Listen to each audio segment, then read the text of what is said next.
The gun was already drawn when George Redmond walked through the door of the Rattlesnake Creek land office, and it was not his gun. It was Violet Ralston's. She had it leveled at a man twice her size, a thick-necked cattle baron named Denton Hale, who was sweating through his silk vest despite the cool October air of 1882 rolling off the New Mexico Territory plains. Three of Hale's hired men stood behind him, hands hovering near their holsters, eyes cutting between their employer's reddening face and the steady, unwavering barrel of the woman's revolver. Nobody in the room was breathing quite right. The land agent had wedged himself into the far corner behind his desk like he was trying to become part of the wall. Violet had not flinched. She had not trembled. Her dark eyes were fixed on Hale with the kind of cold, precise calculation that George had seen on battlefields, but never, not once, on the face of a woman standing alone against four armed men. "You will sign the transfer of that water rights deed back to the Ralston claim," Violet said, and her voice was the most controlled thing in the room, "or I will put this bullet somewhere that will make sitting a lifelong difficulty for you." Hale snarled. "You would not dare. You are a woman alone." "I'm a woman holding a Colt single-action army with 4 rounds remaining," Violet replied. "The mathematics are entirely in my favor." George stood in the doorway, his own hand resting on his revolver out of pure habit, his mind catching up to what his eyes were seeing. He had ridden 3 days from Santa Fe on the word of a friend named Creed Mallory, who had said, in the offhand way that Creed said most things, that there was a woman in Rattlesnake Creek who needed legal assistance and possibly a steady nerve nearby. Creed had told him she was proud and impossible to please, that she had turned away 2 lawyers, a territorial marshal, and a man who had ridden in claiming he could solve her problem with dynamite. George had said that sounded like the most useful set of qualities he had heard of in a very long time. Now, standing in the doorway watching her hold 4 men at gunpoint with the serenity of someone doing bookkeeping, he felt something crack open in his chest that he had no immediate name for. He cleared his throat. Violet did not look at him. The gun did not waver. "Close the door," she said. "You are letting in the cold." George closed the door. Hale's eyes flicked to George with desperate relief. "You there. Talk some sense into this woman. She is going to get herself killed." "From where I am standing," George said, pulling off his hat and taking in the full scene with deliberate calm, "she looks like the least endangered person in this room." That was how it began. 3 weeks earlier, the town of Rattlesnake Creek had been a quieter place, though never a particularly peaceful one. It sat at the edge of the Pecos River basin, where the land turned from red scrub desert to something approaching fertile, and that fertility had made it a contested strip of earth for as long as anyone could remember. The Comanche had called it home. Then the Spanish had come. Then the Americans, with their surveys and their deeds and their insistence on turning the land into lines on paper, and every generation of that conflict had left its marks on the people who stayed. Violet Ralston had been born in this territory in 1858, the daughter of Thomas Ralston, a man who had come west from Virginia with a surveyor's education and a profound belief in the mathematical certainty of land boundaries.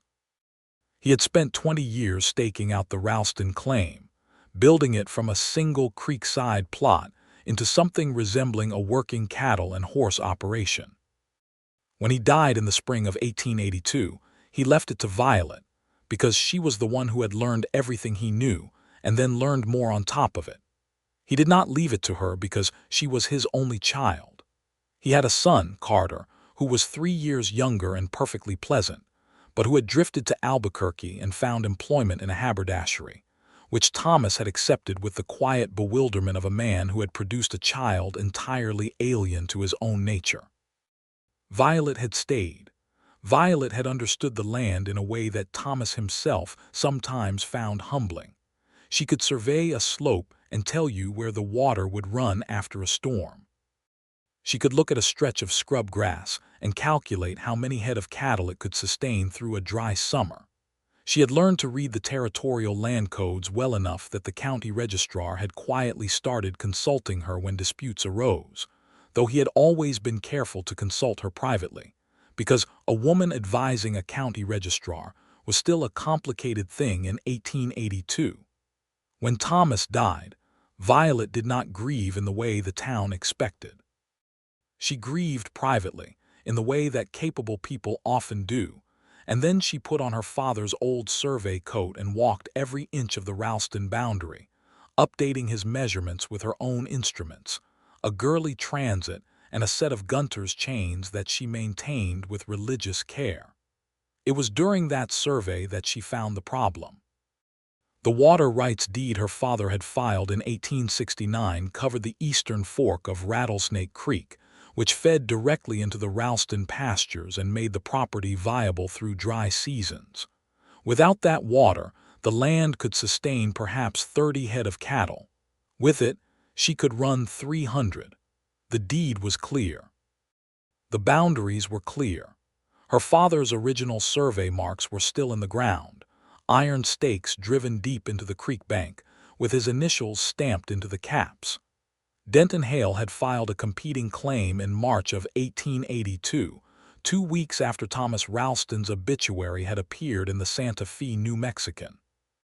Hale owned the adjoining property to the north, and had been eyeing the Ralston water source for years, knowing full well that Thomas Ralston was too sharp a lawyer for any legal maneuvering to succeed while he was alive.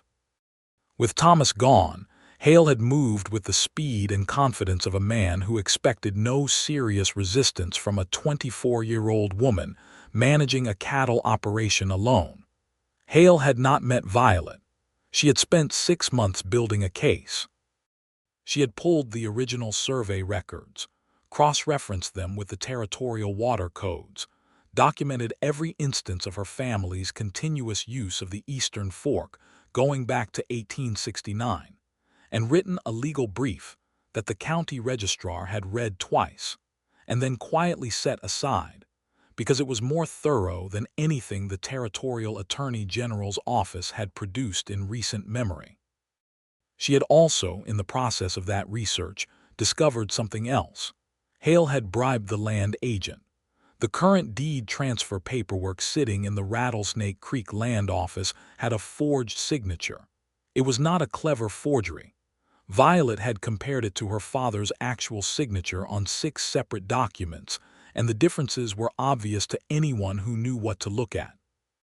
But the land agent had certified it, and the county registrar had accepted the certification, and the wheels of legal dispossession had been grinding forward with bureaucratic momentum.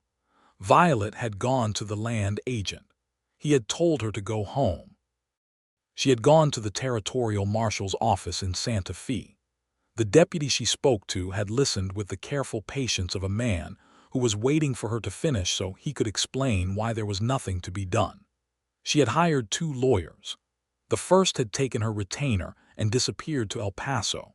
The second had lasted 3 days before Hale's men had a private conversation with him that had convinced him that a practice in Colorado territory was a healthier career path. And then Creed Mallory had wandered through Rattlesnake Creek on his way to nowhere in particular, and had listened to the whole situation over a plate of beef stew at the only boarding house in town, and had said he knew a man. Violet had said she did not need a man. She needed a system that functioned correctly. Creed had said that was fair, but that the man he had in mind had a particular talent for making systems function correctly, and that he had a legal background and a reputation for not being frightened by large men with bad intentions. Violet had said she would hear more. Creed had told her about George Redmond, which had taken a while because George's story was not a simple one. George had been born in 1853 in Tennessee, which meant he had been old enough to understand the Civil War but young enough to escape the worst of it, though not all of it. His older brother had died at Chickamauga in 1863. His father had come home from the same battle without his left hand, and with a set of beliefs that no longer matched the world the war had created. George had grown up navigating the tension between a father who was rigid with grief and a world that was changing faster than grief could keep up with. He had studied law for 2 years at a small college in Nashville, then abandoned it when the professor who had inspired him to start died of typhoid fever, and the replacement had no passion for the subject at all. He had drifted west in 1876, which was what a certain kind of restless young man did when the East felt too full of its own history, and he had 23 years old and a decent horse. In the 6 years since, he had done a collection of things. He had worked cattle drives. He had spent 8 months as a deputy in Tucson, which had taught him a great deal about the gap between written law and applied law. He had ridden for the Pinkerton Agency briefly, which he had resigned from when he was ordered to do something he considered both illegal and cruel. He had used his partial legal education and his considerable gift for careful argument to help people in land disputes on 3 separate occasions, winning all 3, and word had spread in the particular informal network of the territorial West, where reputation traveled faster than any newspaper. He was not quite a lawyer. He was not quite a lawman. He was not quite a cattle man. He was something the frontier seemed to produce with some regularity, a person of multiple overlapping competencies held together by a strong personal code, and he went where the problems were interesting and the cause seemed just. Creed's description of Violet's situation had interested him immediately. The forged deed interested him professionally. The water rights dispute interested him legally. But it was the detail Creed had mentioned almost as an afterthought, that the woman fighting this battle was herself a trained surveyor who had already documented everything and had been systematically shut out by every official avenue, that had made George put down his coffee and say he would go. He had also, if he was being honest with himself, been curious about the woman who had turned away a marshal, 2 lawyers, and a man with dynamite. The standoff in the land office resolved itself in a way that was both chaotic and effective, which George was beginning to suspect was Violet's preferred mode of operation. While Hale was focused on George and calculating whether this new arrival changed his odds, Violet had done something very quick and very precise. She had moved to the land agent's desk, swept the current transfer paperwork into her satchel with her free hand, and positioned herself between the filing cabinet and the wall so that her back was protected. "This document," she said, patting the satchel, "contains a forged signature, certified by a man who took money to certify it, filed in violation of 3 separate provisions of the New Mexico Territorial Water Code of 1876. I have a sworn affidavit comparing this signature to 6 authenticated examples of my father's handwriting. I have a chain of title going back to the original claim filing in 1869. And I have," she paused, "a witness." She looked at George for the first time directly, and he felt the full force of those dark, assessing eyes. "You are the man Creed sent," she said. It was not a question. "George Redmond," he said. "Can you verify a land deed forgery under territorial law?" "I can and I have." "Then you are marginally useful." She looked back at Hale. "You will leave this office. You will instruct your legal representative to withdraw the competing claim. You will do this before the end of the month, or I will file criminal charges for fraud and forgery with the territorial court in Santa Fe, and I will personally deliver the documentation, which I assure you is complete enough to result in a conviction." Hale looked at her. He looked at George. He looked at his 3 hired men, who were clearly not eager to be shot and equally not eager to be present when this woman filed whatever documents she was promising to file. He left. Not gracefully, and not without a parting threat that George catalogued mentally for future reference, but he left. The land agent, still wedged in his corner, made a small, broken sound. Violet turned to look at him with an expression of complete composure. "You will provide me with a written account of the inducement you received to certify that document. You will do this voluntarily, or I will obtain it involuntarily through the territorial court. The voluntary option will go better for you." She set a blank piece of paper on his desk and put a pen beside it. I will return this afternoon." Then she put her revolver back in its holster, picked up her satchel, and walked past George without stopping. "Are you coming?" she said over her shoulder. "I need to explain the case to you, and I do not intend to stand in the street to do it." George Redmond, who had negotiated with cattle barons, argued cases before territorial judges, and faced down men considerably more physically imposing than Denton Hale, found that he was following her before he had consciously decided to do so. She took him to a small house at the edge of town, which was clearly both her residence when she was in Rattlesnake Creek and a functioning office.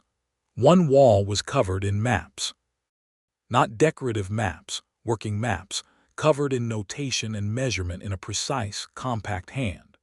A surveying transit sat on a wooden tripod in the corner. A long pine table held stacked papers organized in a system that George's professional eye immediately recognized as both comprehensive and logical. Violet set her satchel on the table and began pulling out documents in a sequence that told George she had prepared for this conversation. She was clearly going to walk him through the entire case in the order she had built it, which was exactly what he needed, and he had not had to ask. She was 24 years old, he noted, though she carried herself with the focused authority of someone twice that age. She was not what the frontier commonly called a pretty woman, though she was striking in the way that people with complete internal coherence often are, dark-haired, clear-eyed, with the kind of complexion that came from working outdoors and not minding it. She was explaining the territorial water code provisions she intended to cite when she paused and looked at him with something that was not quite annoyance but close to it. "You are not taking notes," she said. "I remember what I hear," George said, "but if it will make you feel better." He produced a small leather-bound notebook from his coat pocket. Something shifted almost imperceptibly in her expression, not softening exactly, more like a slight recalibration. "My father used to say the same thing," she said. "He was right about it, and so I will extend you the provisional assumption that you are too," she resumed.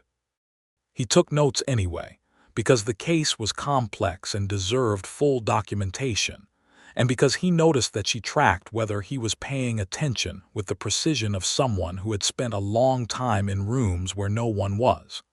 They worked through the afternoon and into the evening. She produced the original 1869 claim filing, the boundary survey her father had conducted, the water rights deed with the creek fork clearly delineated, and then the forged transfer document alongside her signature comparison analysis. The analysis was meticulous. She had gridded both signatures into quadrants and notated 12 specific divergence points with measurements attached to each. George stopped her at that part. "Where did you learn forensic document analysis?" he asked. "I taught myself," she said, without any particular pride, just the flat acknowledgement of fact. "When I realized the signature was wrong, I needed to be able to prove it was wrong in a way that would be admissible. So I researched the method used by the Pinkerton Agency in the Chicago forgery cases of 1875 and applied it." George was quiet for a moment. "The Pinkerton report from that case was not publicly available," he said. "I know because I worked for the agency for a period and had to specifically request access to the methodology." Violet looked at him with what might, on another woman, have been a smile. On her, it was a careful, considering tilt of the head. The lead investigator from that case retired to Albuquerque in 1879. He was very willing to discuss his methods with someone who understood what he was talking about.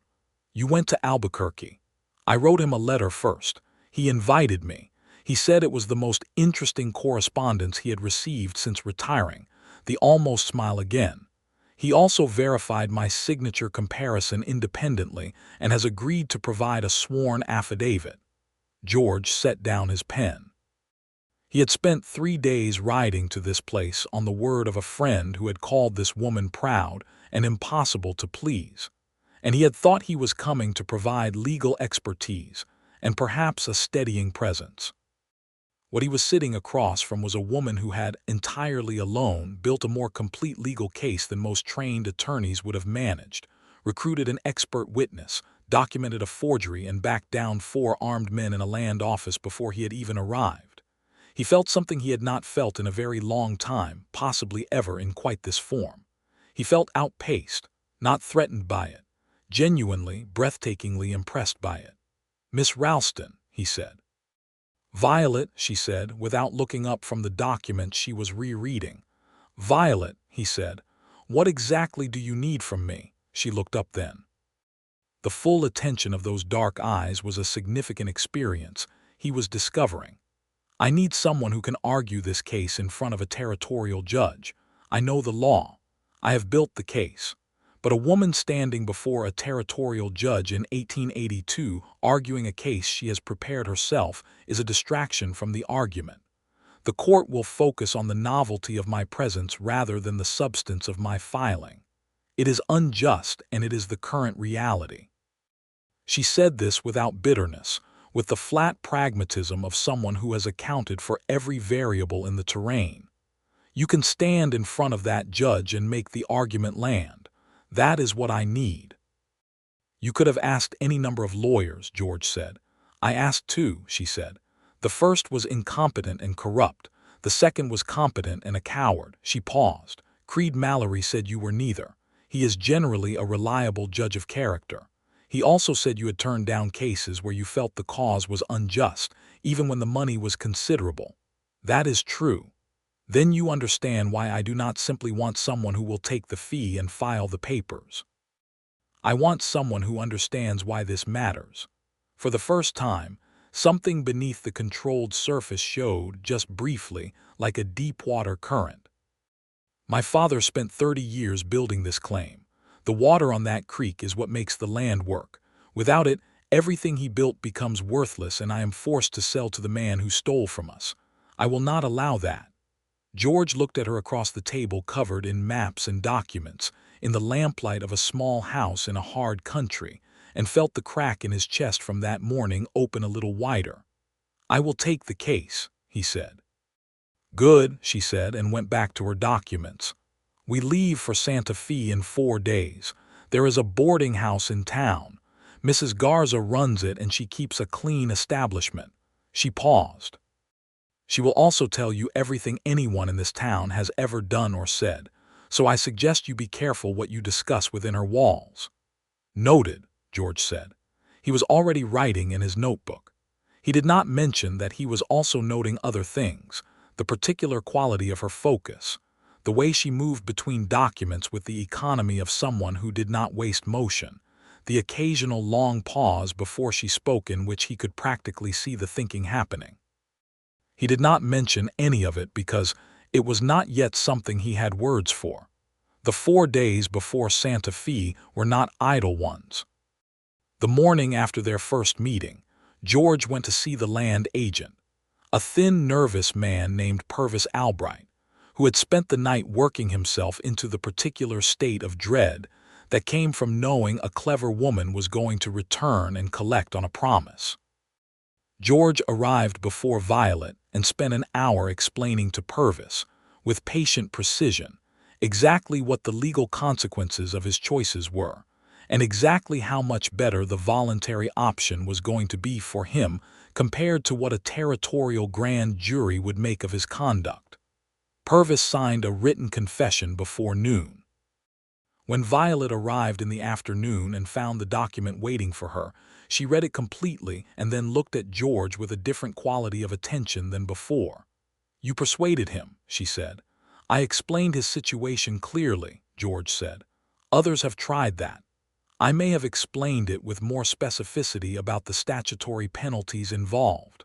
She was quiet for a moment. "Thank you," she said, and meant it in the straightforward way that people who rarely say unnecessary things mean everything they do say. On the second day, they rode out to the Ralston claim together, because Violet needed to replace a survey mark that Hale's men had tampered with, a piece of evidence tampering she had photographed and documented using a camera she borrowed from the newspaper office, and George needed to understand the actual physical geography of what they were arguing about. He had expected to follow her lead across the property, which he did, but he had not expected what it felt like to watch her work. She moved across the terrain with a competence that was almost elemental, reading the land the way a river reads the path of least resistance, not fighting it but following its logic. She set up the transit with quick, practiced movements, sighted along the creek bank, and called out measurements in a clear voice while George wrote them in his notebook. "Your father taught you all of this?" he asked. "He taught me the instruments and the mathematics," she said. I still pressed to the transit. "The rest I learned from the land itself. 2 degrees right." She made an adjustment. "My father used to say that a survey is just a conversation between a person and the earth about where the boundaries are. The earth already knows. The person is just learning to listen." George wrote that down too. On the third day, Hale made his countermove. It came in the form of 2 men on horseback who arrived at the Ralston property at dawn and began very visibly measuring and marking along the creek bank, close enough to the boundary line to be provocative, far enough away to claim innocence. Violet, who was up before dawn as a matter of regular habit, watched them from a distance for 20 minutes with a spyglass, and then came and knocked on the door of the small bunkhouse where George was sleeping. He was awake instantly, which was a habit from years of uncertain circumstances, and had his boots on and was outside in under a minute. She showed him the 2 men through the spyglass. "Hale is trying to establish a counter-survey record," she said. "If those marks go into the county record as a competing survey, it complicates our timeline argument." George looked through the spyglass. "How do we stop it?" "We do not stop it," Violet said. "We supersede it." She was already turning back toward the house. "I need an hour." He did not ask what she needed an hour for. He went to saddle the horses. What she produced in that hour was a complete counter-documentation package. She had pulled 3 existing survey records from the Ralston files that showed the precise location of those creek bank markers going back to 1871, each with a date stamp from the county recorder's office. She had added fresh photographs and measurements from the day before, compared them point by point, and written a clear, numbered account of how Hale's new marks diverged from all existing records in ways consistent with the direction that benefited his claim. They rode to town together, and she filed the counter-documentation with the county recorder before Hale's surveyors had even finished their work on the creek bank. When Hale's representative arrived to file the new survey that afternoon, the clerk informed him that a preemptive filing had already been entered into the record, and that any competing claim would now need to account for a formal timeline dispute, which would require a territorial court hearing, for which there was already a case pending. George watched the representative's face go through several colors and walk out of the clerk's office with the energy of a man who was going to have a very unpleasant conversation with his employer. He turned to Violet, who was standing beside him with her satchel and her expression of perfect calm. "That," he said, "was the most efficient legal countermove I have seen in my life, and I am including things done by actual lawyers." "A survey is documentation," Violet said, with a pragmatism that almost disguised how pleased she was. "Courts understand documentation. I made better documentation faster than they did. You made better documentation than most professional survey firms would have." She looked at him sideways, and he caught the small, real thing that passed across her face before the composure reclaimed it. It was not vanity about the compliment. It was something more like the private satisfaction of being seen accurately, the particular pleasure of someone who had spent a long time being underestimated. The ride to Santa Fe took 2 days. They traveled with Creed Mallory, who had shown up on the morning of departure with 2 pack horses and the air of a man who had never intended to go anywhere else. He explained to George, when Violet was out of earshot, that he had not wanted to leave her without some form of backup until the case was resolved, and that George should not read anything sentimental into this because Creed was simply a man who liked to see things through. George read considerable sentiment into it and filed it away. The trail through the territory was beautiful in the way that hard-used country is beautiful, sweeping red mesas against a sky so blue it looked painted, scrub juniper and pinon pine on the slopes, the dry sweetness of the high desert air. Violet rode with the ease of someone who had been on horseback since childhood. She and Creed talked with the comfort of people who had known each other for a while, and George learned from their conversation that Creed had been a friend of Thomas Ralston's going back 15 years and had been checking on Violet at intervals since Thomas's death, quietly and without making it something she needed to acknowledge. George talked less and listened more, which was his usual preference in new situations and which Violet, he noted, respected. She did not fill silence with unnecessary speech. Neither did he. There was a particular ease to riding alongside someone who understood that the landscape was conversation enough. On the second night, they made camp beside a small spring on the eastern slope of the Sangre de Cristo foothills. The temperature dropped fast after dark at that elevation, and they built a fire that was high enough to do its job. Creed made coffee and then developed what seemed to be a sudden strong interest in checking on the horses, which meant George and Violet were left sitting on opposite sides of the fire with the kind of quiet between them that was not empty. "You are not what I expected," Violet said eventually, looking into the fire. "What did you expect?" "Someone who would arrive and immediately begin explaining things I already knew and suggest a course of action I had already considered, and assume I would be grateful for the intervention." She paused. "That is what the previous lawyers did. I imagine that was frustrating." "It was tedious," she said, and there was enough dry humor under the word that George almost laughed. "Creed told me you were proud and impossible to please," George said. "Creed is a man who says things to get other men interested," she replied. "Did it work?" He met her eyes across the fire. "He told me that was the most useful quality he had heard of," George said. "Those were my words, not his." She looked at him steadily. "Why useful?" "Because a woman who cannot be easily pleased has usually developed accurate standards," George said. "That means when something meets those standards, it is actually worth something. It means the praise is real. And it means the people in her life have had to be genuinely capable rather than simply presentable." He looked into his coffee cup. "I have found that to be a useful quality in everyone I have wanted to work alongside or trust." The fire crackled. Somewhere out in the dark, a coyote called and was answered from a distance. "That is a remarkably unsentimental way to compliment someone," Violet said. "I thought you might prefer it." The thing that crossed her face then was not the almost smile from before. It was something quieter and more real, surprised by him, and not entirely comfortable with having been surprised. "You are correct," she said after a moment.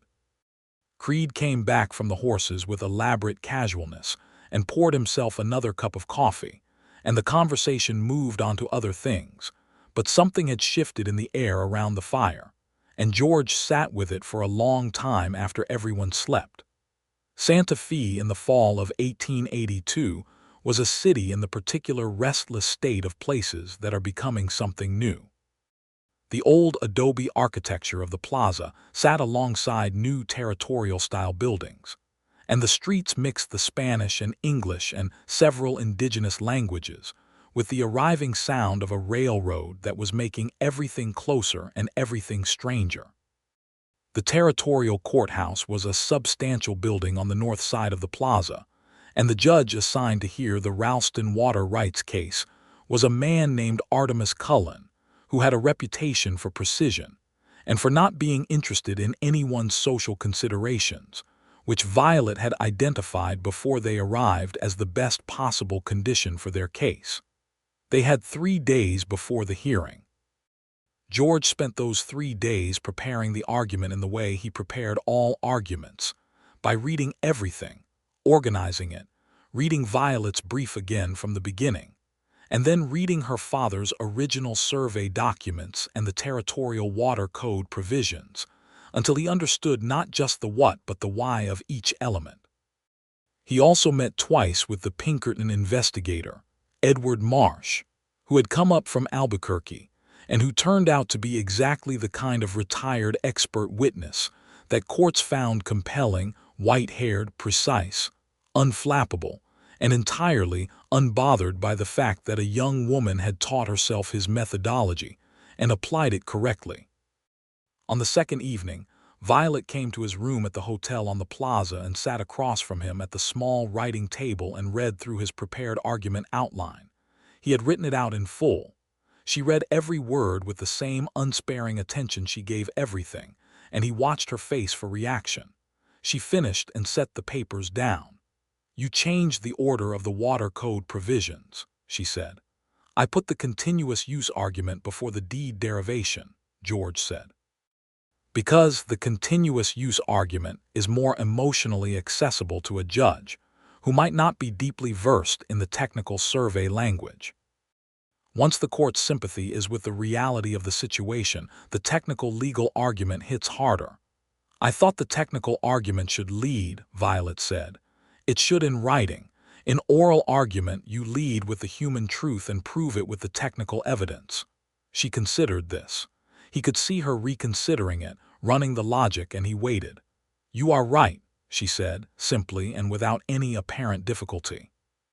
He filed away that quality too, the ability to update, to encounter a better argument and accept it without ego. It was rarer than most people believed. "I want to be in the courtroom," she said. "You can be in the courtroom. I need you there."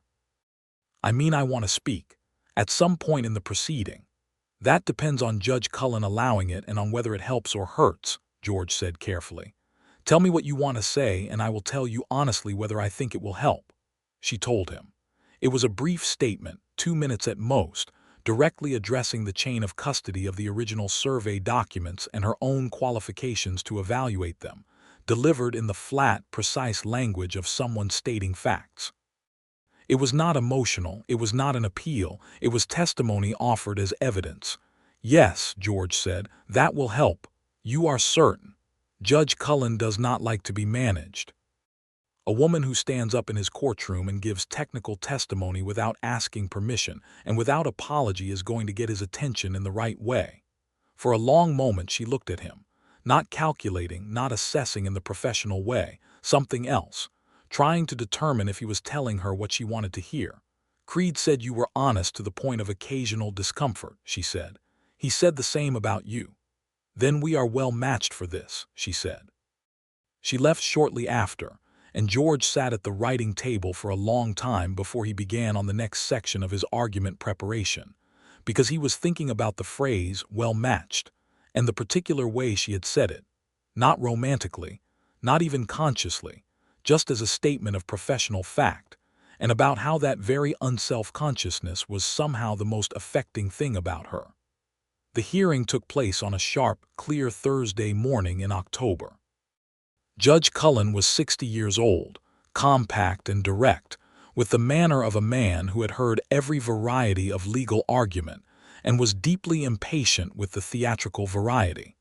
He had read the pre-filed briefs. He said so at the outset and said that this meant they could move directly to the substantive issues, which saved 2 hours of preliminary argument. George presented the case in the order he had prepared. The continuous use argument with the historical record, the original deed and survey documentation, the signature comparison analysis with Edward Marsh's expert testimony, which Marsh delivered with the methodical calm of someone describing a mathematical proof, the land agent's written confession, which the court admitted over the objection of Hale's attorney, with a brevity that suggested Judge Cullen had already formed a view of its significance. Then Violet stood. She did not wait for an explicit invitation. She stood in the way that people stand when they have an unqualified right to do something, and she addressed Judge Cullen directly. She identified herself, her credentials as her father's trained surveyor, the specific documents she had personally verified, and the 3 points of technical survey law that supported the chain of title argument. She cited the relevant code sections by number and subsection. She offered to answer questions. Judge Cullen looked at her over the top of his spectacles for a long moment. "How long have you been surveying, Miss Ralston?" he asked. 14 years, Your Honor. My father began teaching me when I was 10. And you personally set the iron stakes referenced in the 1879 restorative survey? Yes, Your Honor. I have the field notes from that survey dated and signed, and I can provide them if the court requires. The court requires them, Cullen said, and a clerk came forward to take the documents that Violet was already producing from her satchel.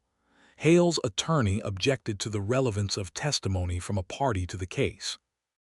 Cullen told him that the objection was noted and overruled, and then looked back at Violet with something that was not quite warmth but was definitely respect, and said she could sit down. George watched Hale across the room. The man was sitting very still with the particular stillness of someone, understanding that the outcome he had planned for was not the outcome he was going to receive. He was correct. Judge Cullen ruled that same afternoon. The competing claim was invalidated as based on a fraudulent transfer document. The land agent's certification was voided and referred to the Territorial Attorney General for prosecution. The Ralston water rights deed was confirmed as valid, and the original boundary markers were declared the controlling survey record. Cullen additionally noted that the preemptive survey filing in the county record 3 days prior to the hearing demonstrated a pattern of proactive legal compliance on the part of the claimant that weighed in the court's assessment of good faith. He also said, in a brief aside before dismissing the case, that the survey documentation he had reviewed was some of the most methodically maintained land record he had seen in his 20 years on the territorial bench. He was looking at Violet when he said it. Outside the courthouse, in the cold October sunlight of the Santa Fe Plaza, Creed Mallory produced a small flask of whiskey from somewhere in his coat and offered it around. George took a sip. Violet declined but did not look disapproving. She was reading the court's written order which the clerk had pressed into her hands at the door, and she was reading it the way she read everything completely, with no performance of emotion. Then she folded it carefully and put it in her satchel, and she looked up at the sky for a moment, and George saw what grief looks like when it has been carrying purpose for 6 months and the purpose has just been fulfilled. It was not dramatic. It was not the collapse of someone who had been strong. It was quiet, like a held breath finally released. Your father would have been pleased, George said quietly. He would have been furious that it was ever necessary, she said, but there was a softness in her voice that had not been there before. And yes, he would have been pleased. Creed, showing more social intelligence than his casual exterior usually suggested, announced that he was going to find a place to eat and would meet them in an hour, and walked away with the unhurried step of a man who had somewhere to be. George and Violet stood in the plaza with the hearing behind them and the rest of the day ahead, and the quality of the silence between them was different from all the previous silences, because the work was done and what was left was not professional. Where do you go now? Violet asked. That depends, George said. On what? On whether you think there is anything further that needs doing. She looked at him, and for the first time he saw something genuinely unguarded in her expression, something that recognized what he was actually asking and was not sure how to answer it. The legal matter is resolved, she said. Yes.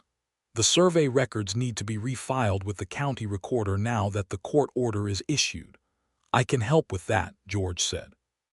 And the boundary marks on the north pasture that Hale's men disturbed will need to be properly restored and recorded. I can help with that too, George said. That will take several days. I do not have pressing engagements elsewhere, George said. She was quiet for a moment, looking at him with that evaluating attention he was now quite familiar with. He waited. He had learned in the days since the land office that she thought at the pace that things required and not faster, and that waiting for her was never empty time. George, she said, and it was the first time she had used his name without it being part of a sentence with other information attached to it. Yes. I am not very practiced at this particular kind of conversation. I noticed, he said, neither am I in any particularly graceful way, the not quite smile. Then quietly, I would like it if you stayed a while. "Then I will stay a while," he said. They rode back to Rattlesnake Creek with Creed, who spent the return journey in a state of conspicuous contentment that George suspected had less to do with the trail and more to do with what he was observing. The days that followed were some of the most quietly good ones George could remember. He helped with the legal refiling, which involved 3 trips to the county recorder's office and a considerable amount of paperwork that Violet had already organized, but that benefited from his familiarity with the specific filing formats the territorial court required. He helped restore the disturbed boundary markers on the north pasture, working alongside Violet in the field with a precision that she acknowledged once, very directly, by saying that he was handling the survey chain correctly, which was the compliment he found he valued most from that week. He also helped with cattle. The Ralston operation ran a small herd, about 60 head, managed by a single hand named Domingo and his younger brother Felix, who were competent with cattle and deeply loyal to Violet, but were not numerous enough to handle everything the property needed. George had worked enough cattle drives that the work was familiar, and there was something grounding about the straightforward physical labor of it, the early mornings, the cold air, the particular demands of animals that had no interest in your legal victories. Violet managed the operation with the same comprehensive attention she gave everything, and watching her do it was continuously interesting to George, because she applied the same analytical rigor to ranch logistics that she applied to survey problems. She kept a ledger that tracked not just income and expenses, but condition scores for the herd, grass recovery rates in each pasture, and water flow measurements from the creek at intervals, data she had been recording since she took over and which would eventually let her project, with increasing accuracy, how many head the property could optimally sustain through each season. One evening, George picked up the ledger from the table in the house where she had left it open and began reading it. It was not snooping. The door was open and the book was in plain sight, and he was curious. He read for 10 minutes and then sat down with it because what he was reading was extraordinary. She came in from outside, pulling off her work gloves, and stopped when she saw him with it. "I apologize," he said immediately. "I should have asked." "Did you read the projection model on page 47?" she asked, coming to sit across from him at the table. "I just got to it. Tell me what you think." He read the projection model. It was a 5-year plan for the herd, with branching scenarios based on water availability, grass recovery, market price assumptions, and weather pattern analysis from 20 years of regional data. The assumptions were explicit, and the mathematics were correct, and the model was more sophisticated than anything he had seen a ranch operation produce. "Where did you learn regression analysis?" he asked. "The same place I learned most things," she said. "Books, and from people who knew things and were willing to share them." She paused. "There was a professor at the land-grant school in Las Cruces who was willing to correspond with me about statistical methods. We wrote letters for 2 years. He never met you in person. He assumed from my name and my questions that I was a young man interested in agricultural science," she said, with no particular bitterness. "When I wrote to correct the assumption, he wrote back to say that it made no difference to the quality of my reasoning and that he would continue to correspond." "That was decent of him." "It was the minimum decency," she said, "but yes, I appreciated it." George set the ledger down. He looked across the table at her, at this woman who had taught herself survey law and forensic document analysis and statistical methods, and had built a legal case stronger than trained lawyers had managed, who had held 4 armed men at gunpoint with perfect composure, and then read a court order in a plaza with the grief of a daughter who had just completed her father's work. "Violet," he said. "I know what you are going to say," she said. "Do you?" "You are going to say something that I am not entirely sure how to receive."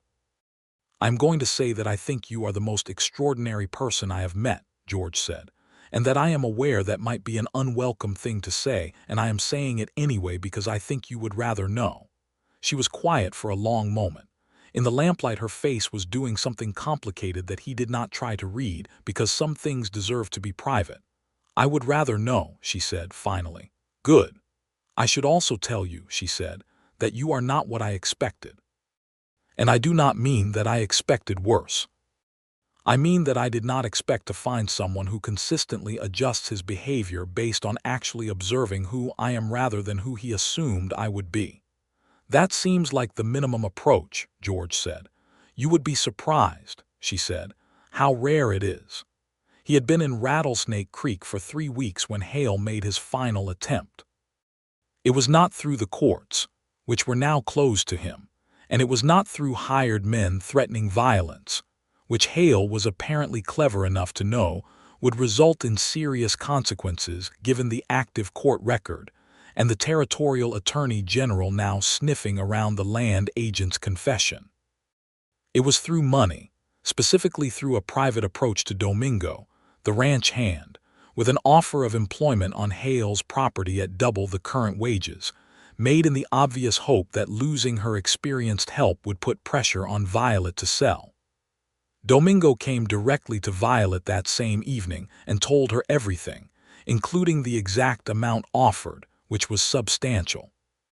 George was present when Domingo reported it, sitting at the table with the ledger, and he watched Violet's face as she listened.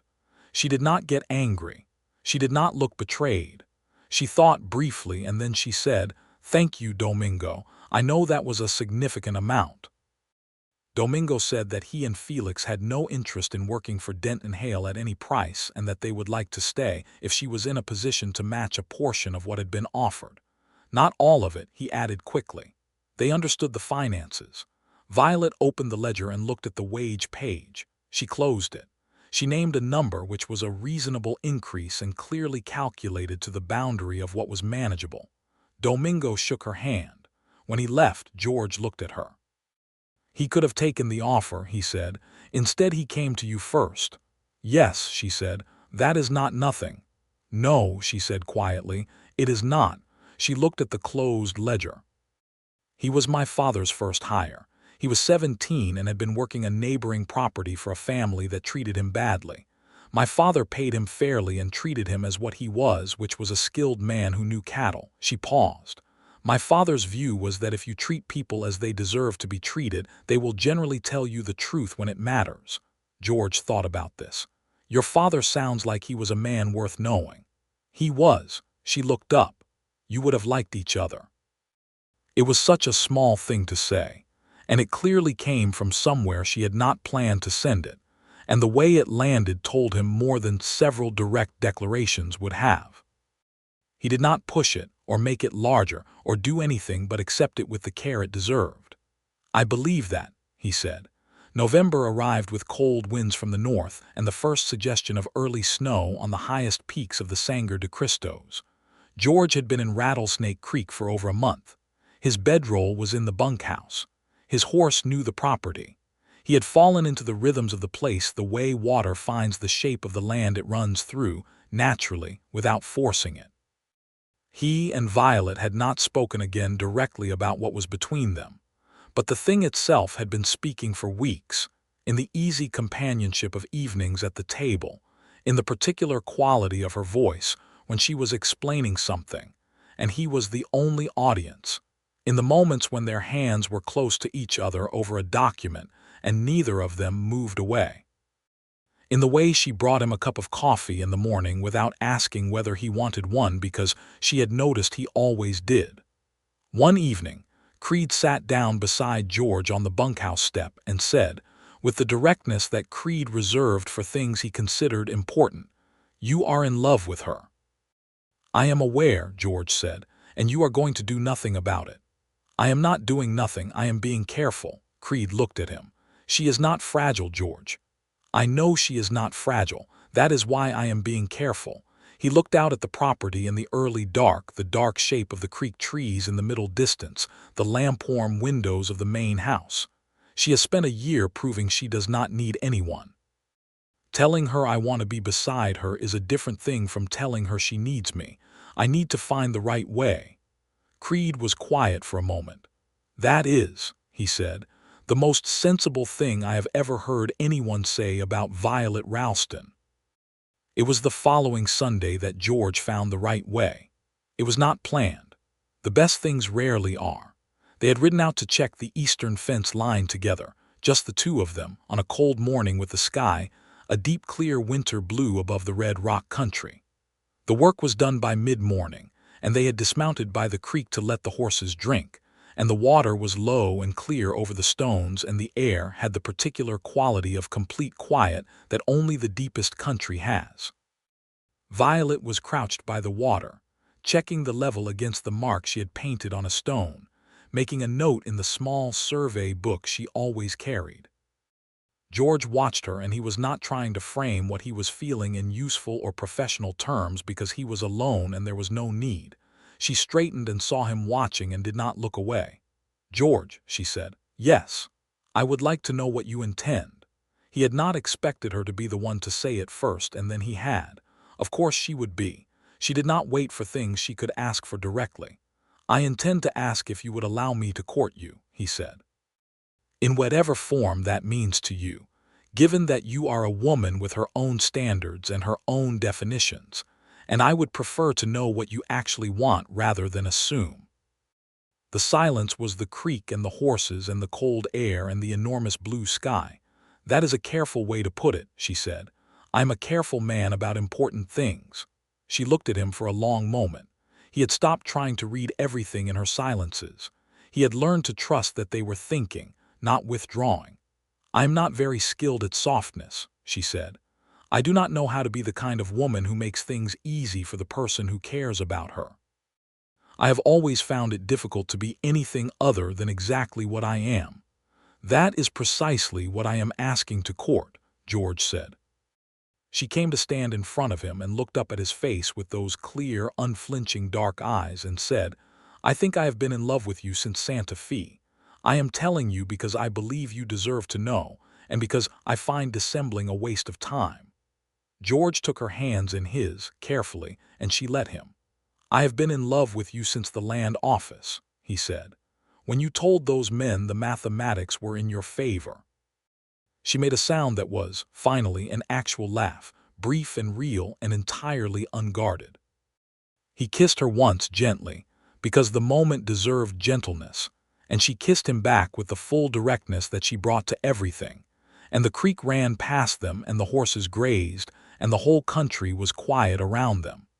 Creed, who had stayed carefully at the other end of the fence line, apparently made himself scarce for the remainder of the morning, and George decided to be grateful for his friend's reliable instincts for when his presence was surplus to requirements.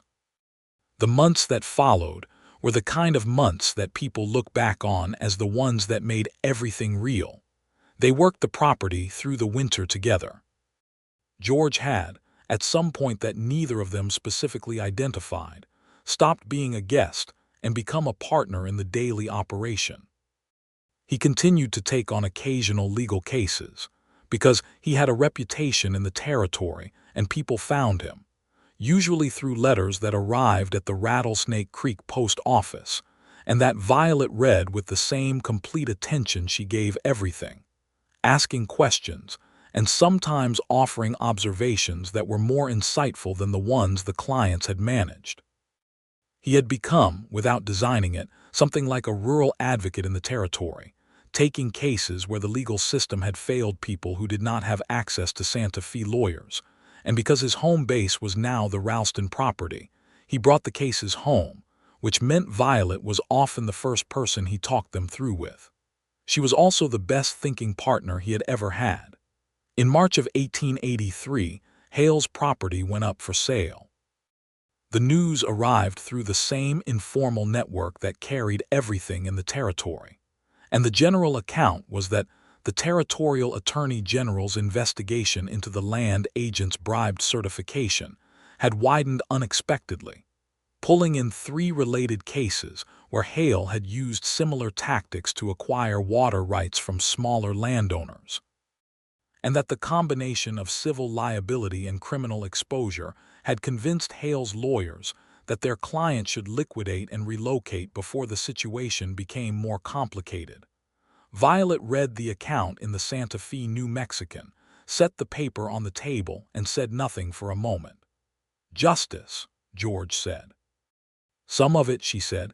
"The other landowners he defrauded will need to file their own cases. Some of them will not know how." George looked at her. She looked at him.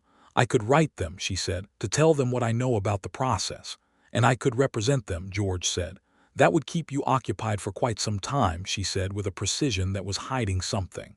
"I was planning to be here for quite some time," George said. "If that suits you." "It suits me," she said. Then more quietly, "George, I would like more than that."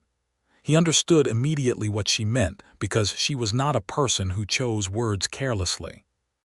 He proposed to her 3 days later, on the survey line of the Eastern Fork, where the iron stakes stood in the creek bank with Thomas Ralston's initials on their caps, which George had chosen deliberately, because it was the place on the property that meant the most, and because he had understood from the very beginning that the right way to love Violet Ralston was to love what she loved and to understand why.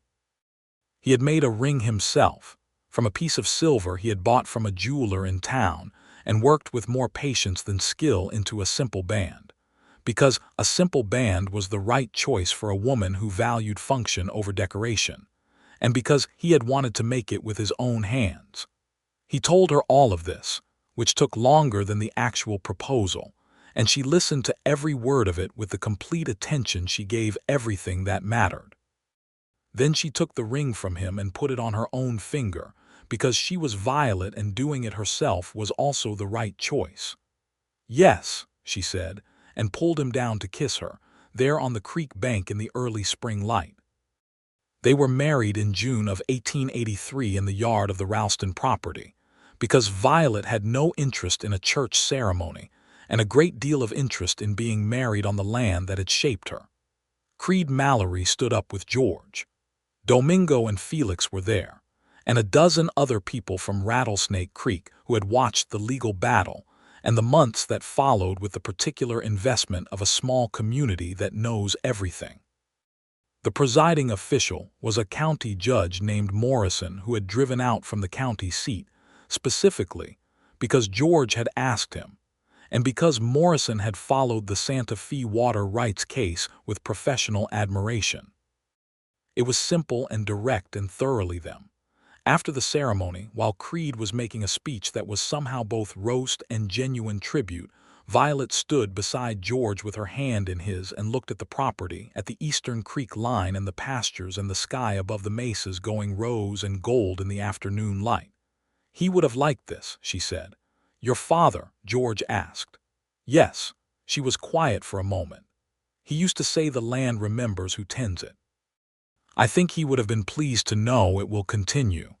George looked at her profile, at the particular focus that never left her face even in the quietest moments. "It will continue," he said. She looked at him, and the smile she gave him then was not the almost smile, was not carefully contained, was entirely real and entirely for him. "I know," she said. The summer of 1883 brought 2 of the cases Violet had written about to the territorial court. George argued both, using the precedent from the Ralston ruling, and won both. The landowners involved were a Mexican-American family named Perez who had farmed the same land for 3 generations, and a Navajo man named Thomas Runningwater, who had a grazing rights claim that had been obstructed by the same pattern of fraudulent filings that had characterized Hale's operation. The Runningwater case was harder. Federal Indian policy in 1882 was not organized around protecting indigenous land rights. George spent 4 months on it, working through a combination of federal treaty law and territorial property code in a way that required more creative legal construction than anything he had done before. Violet read every draft of his argument and twice identified weaknesses that he had missed. The court ruled in Runningwater's favor on the narrower question of the fraudulent filing, which was as much as the law could be made to do in that particular moment. And George filed the ruling with the awareness that it was a limited victory in a system that was fundamentally arranged against the man he had represented. and that the larger injustice was not something a single territorial case could resolve. He said this to Violet, and she agreed, and said that doing the possible thing correctly was still worth doing. He loved her for that, for the refusal to let the imperfect good be discarded in favor of an unavailable perfect good, for the rigorous pragmatism of it. In the fall of 1883, Violet told him she was pregnant. She told him in the morning while they were both at the table with their respective papers, because that was the kind of people they were, and the kitchen table was where the important things happened. She told him with the same directness she brought to everything, and then watched him absorb it with the careful attention she always gave him. He set down his pen. He looked at her across the table. He said, "Are you well?" "Yes," she said. "The midwife in town is a woman named Clara Reyes who has a good reputation. I have already spoken to her." "Of course you have," George said. "The timing is manageable. The survey work I have planned for November can be done before the weather changes and before I am too far along to manage the transit comfortably." George stood up and came around the table and took her face in his hands gently, because he needed a moment that was not efficient, and she needed to know that. "Violet," he said. She looked up at him. "I am very happy," he said. She took his hands in hers and held them. "I know," she said. "I am too." A pause. It surprised me somewhat. "I had not expected to want this quite so much." "You are allowed to want things without having planned them," he said. "I am finding that out," she said. Their son was born in April of 1884, during a spring that came in warm and early off the desert. He was born in the main house with Clara Reyes present and George in the adjacent room, listening to the sounds of the hardest hours and feeling the particular helplessness of a capable person in circumstances where there is nothing useful to do but wait. When Clara came to the door and told him he had a son and that Violet was well, George sat down on a chair in the hallway and put his face in his hands for a moment, not from grief, but from the sudden enormous weight of relief and gratitude and something that had no name. They named the boy Thomas, for Violet's father. Thomas Redmond arrived in the world with his mother's dark eyes and an apparent opinion about everything that manifested first as noise, and then, as months became a year, as a determined physical engagement with the world, crawling toward anything interesting, and pulling himself up on furniture with the goal-driven focus that George recognized as his mother's. Violet managed motherhood with the same comprehensive attention she brought to everything, which meant Thomas was the most thoroughly observed infant in the New Mexico territory. She kept notes on his development not out of anxiety, but out of the same data-gathering instinct she applied to the ranch, and George sometimes caught her reading these notes back with an expression of pure, unguarded delight that he kept as a private treasure. She also continued to survey. She had taken on 3 formal survey commissions in 1884, done while Thomas was portable enough to be carried in a pack on her back, and George accompanied her on the field days when he could, managing the baby's interest in the measuring chains while Violet worked the transit. It was not the most orthodox survey methodology, but the results were accurate, and the clients were satisfied, and Creed, who was present for one of these field days, told George later that it was the most specifically them thing he had ever witnessed, and that he meant this as the highest possible compliment. The years settled into shape around them. By 1886, the Ralston-Redmond operation, which was still called the Ralston claim in county records, because Violet had pointed out that the property predated both of them and the name should reflect its history, had grown to just over 120 head of cattle, and had added a small horse breeding program that Violet had designed based on her analysis of what the surrounding ranches needed. George's territorial advocacy work had expanded to a regular practice, formalized enough that he had registered formally with the territorial bar, his 2 years of law school and 5 years of practice having been grandfathered in under a territorial provision, which had required a petition that Violet had helped him write. They had 2 children. Thomas, serious and observational, who followed his mother around the survey jobs with the intensity of someone memorizing everything. And Ruth, born in 1886, who had her father's constitution for sustained effort and her mother's complete absence of interest in anyone else's opinion of her, which George said was the most promising combination of heritable traits he could have designed. Creed Mallory, who had never quite left the territory despite a series of announced intentions to head for California, had settled on a small property 10 miles east that he was operating as a horse camp, which primarily meant he had somewhere to sleep that was not another person's bunkhouse, and somewhere to be reached when George needed backup for the occasional case that went difficult. His continued proximity was not discussed as a decision by any of them. It had simply become the shape of things. On a Sunday in November of 1887, 5 years from the morning George had walked through the land office door and found Violet Ralston already handling the situation. They were sitting at the table where they had always sat, the table covered now in a combination of survey maps and legal papers and 2 children's drawings, and a coffee pot that Violet kept filled as a matter of daily practice. Thomas was outside with Domingo. Ruth was asleep. The house was warm and the wind was coming off the mesas, and the lamp was lit against the early dark. George was reading a case brief. Violet was annotating a survey map. They had been in comfortable silence for an hour.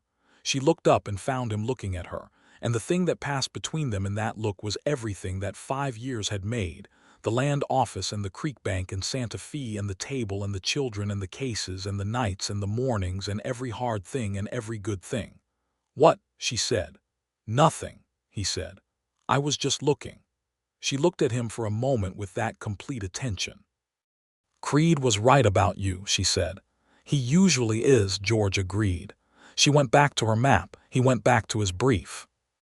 The wind moved across the mesa country outside, and the lamp made its small, steady light, and the property that Thomas Ralston had built and Violet had fought for, and George had come to love as his own, lay quiet around them, holding its boundaries, remembering who tended it.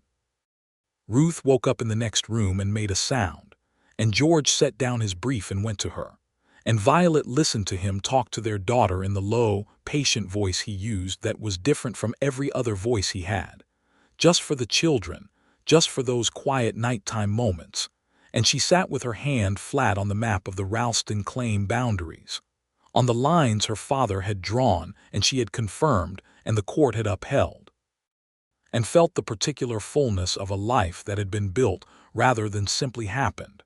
In the spring of 1888, Violet found that she was pregnant again. She told George in the kitchen in the morning at the table because that was still where the important things happened. He set down his pen. He looked at her. He said, "Are you well?" "Yes," she said. And then, because 5 years had opened things in her that years of solitude had sealed, she said, "I am glad." "So am I," he said. She brought him his coffee and sat across from him, and they were quiet for a moment with the good weight of it. "Thomas will want a brother," she said. "Ruth will want to be consulted about everything," George said. "She will be," Violet said, with the dry certainty of a mother who knew her daughter, "whether the child has any choice about it or not." George laughed, and she smiled, and the morning light came through the window of the house on the Ralston claim and lay across the maps and the papers and the coffee cups, and the 2 of them at the table where everything important had always happened. The 3rd child arrived in October of 1888, another son, whom they named James for no ancestor in particular, but because both of them liked the plainness of it, the sturdy Anglo-Saxon bluntness of a name that did not ask for anything. James Redmond turned out to have his father's height and his mother's eyes, and a nature that was cheerful in the specific way of people who find the world genuinely interesting and see no reason to be otherwise, which was its own distinct personality in the household and balanced Thomas's intensity and Ruth's imperious self-assurance with a sociability that meant every person who came to the property, from clients to survey crews to Creed Mallory on Sunday afternoons, left having been greeted and engaged by the youngest Redmond, Creed said James was going to be a politician. Violet said she hoped not and would do her best to prevent it. George said he thought James would be whatever James decided to be, and that this was probably enough to concern them all. By 1890, the Rattlesnake Creek territory had changed considerably. The railroad was close enough that it mattered. Santa Fe was more connected to the east and therefore more complicated in its politics. The cattle market had been difficult for 2 seasons, a combination of drought in the southern ranges and a drop in eastern beef prices that had squeezed smaller operations across the territory. Violet's projection model, updated annually with the same methodical care she had always applied, had seen both coming with enough advance notice that they had adjusted the herd size and diversified the horse operation in time to weather it better than most. The smaller operations that had not seen it coming were in trouble, and several of them came to George for help, not with legal problems but with the practical financial problems of ranches that were behind on territorial taxes and in danger of losing land to bank liens. George helped where he could with the legal aspects. Violet helped with something more unexpected. She opened her projection model to them. She sat with 3 neighboring ranch wives whose husbands were too proud to come, and she showed them the methodology, the record keeping, the measurement practice, the way of reading the data in the ledger to see what was coming before it arrived. She was not condescending about it. She was direct, as she was about everything, and she gave them the complete information the same way she had always done the case analysis, with the assumption that the person across from her was capable of understanding it. All 3 women understood it. 2 of them implemented some version of it on their own operations, and one of them later told Violet, with a directness that matched Violet's own, that those records were what had saved their ranch when the bank had come looking. George overheard this conversation through an open window and went to find something useful to do elsewhere because the moment was not for him, but he carried it with him for a long time. In the fall of 1891, Thomas turned 7 and began, at his own persistent insistence, to learn surveying. Violet taught him the way her father had taught her, starting with the mathematics of angles and then moving to the instruments when the mathematics were solid. And the afternoons she spent with him in the field with the transit were some of the most quietly joyful that George had witnessed, because Violet teaching was Violet completely revealed, without any of the usual containment, all of the intelligence and the care and the love of the thing itself. One October afternoon, George came back from a day in town to find Violet and Thomas at the creek with the transit set up. Thomas with his eye pressed to the eyepiece and Violet crouched beside him with her hand on his shoulder talking in a low voice. And the late sun on the water and the old iron stakes in the bank with Thomas Ralston's initials on the caps. And the boy named for the man whose vision had made all of it, learning to read the land the same way. He stopped his horse at the fence line and watched for a long moment. Then he unsaddled the horse and went to make dinner, because some things were complete in themselves and did not need him to say anything about them. Violet came in at dusk with mud on her boots and Thomas 3 steps behind her, eyes bright with the particular brightness of someone who has been doing something real. "I took a bearing," Thomas announced to the room. "Was it correct?" George asked. Thomas looked at his mother. Violet looked at Thomas. "Was it correct?" she said. Thomas stood up a little straighter. "Within a half degree," he said. "Within a quarter," Violet said. "You were being modest." Thomas looked at his father with the concentrated pride of a 7-year-old who has done a thing right. George crouched down to his son's level and said, "Show me in the book." Thomas opened the small survey book that had clearly been issued to him for the purpose and showed his father the bearing notation in a careful, large, entirely precise hand. George looked at it. He looked at his son. He looked over Thomas's head at Violet, who was hanging up her coat with her back to the room, and he could see the line of her shoulders and the way she was not completely succeeding at being composed. "Well done, Thomas," George said. Thomas nodded with the gravity of someone who takes things seriously. Ruth came in from somewhere and immediately demanded to know what Thomas had done and why it was important, and James came behind her at his cheerful gallop, and the kitchen filled up the way it always did at the end of the day with all of them, and the lamp on the table, and the smell of whatever George had started for dinner, and the maps on the wall that were always updated, and the ledger on the shelf, and the window looking out toward the eastern fork of the creek, where the water ran over the stones in the dark. Outside, the boundary of the Ralston claim lay in the deep New Mexico night, marked by iron stakes that had been there since 1869, confirmed by a territorial court, tended by a family that had chosen each other with the specific, rigorous care of people who understood the value of accurate measurement. The land remembered who tended it. It was enough. It was more than enough. It was everything.